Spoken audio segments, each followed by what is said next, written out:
কারণ হচ্ছে এখানে নৌকা এন্ট্রির একটি আসন। এই আসন এক সময় মুসলিম লীগের আসন ছিল।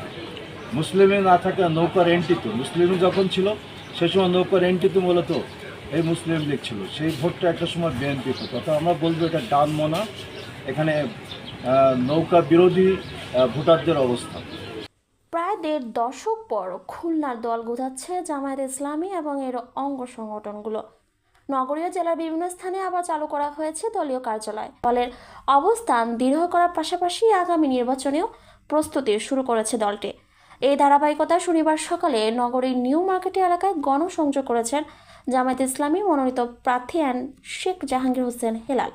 এ সময় উপস্থিত ছিলেন সোনাডাঙ্গা থানা আমির মোহাম্মদ শহীদুল ইসলাম, লবণচড়া থানা সেক্রেটারি মোহাম্মদ হাসান জিকো, ১৭ নং ওয়ার্ড আমির মোহাম্মদ রবিউল ইসলাম, নিউ মার্কেটের ব্যবসায়ী মোহাম্মদ শামীম সহ ১৭ নং ওয়ার্ডের কর্মীবৃন্দ।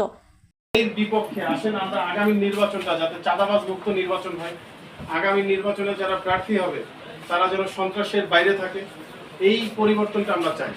এই জন্য আমরা আপনাদেরকে আহ্বান করে আসেন সবাই মিলে দেশটাকে গড়ে তুলি।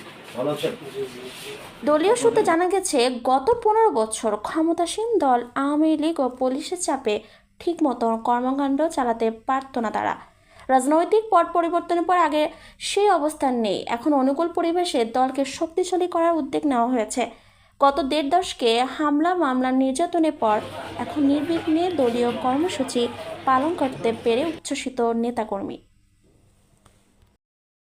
খুলনাবাসীর এখানে যারা আজকে নিউ মার্কেটের মধ্যে অবস্থান করছে তাদের সাথে আমরা গণসংযোগ করেছি এবং আগামীতে সন্ত্রাস, চাঁদাবাজ, দুর্নীতির বিরুদ্ধেই তাদের সমর্থন চেয়েছে এবং তারা ব্যাপক সাড়া দিয়েছে, সমর্থন করবে, পাশে থাকবে, সঙ্গীকারবদ্ধ থাকবে।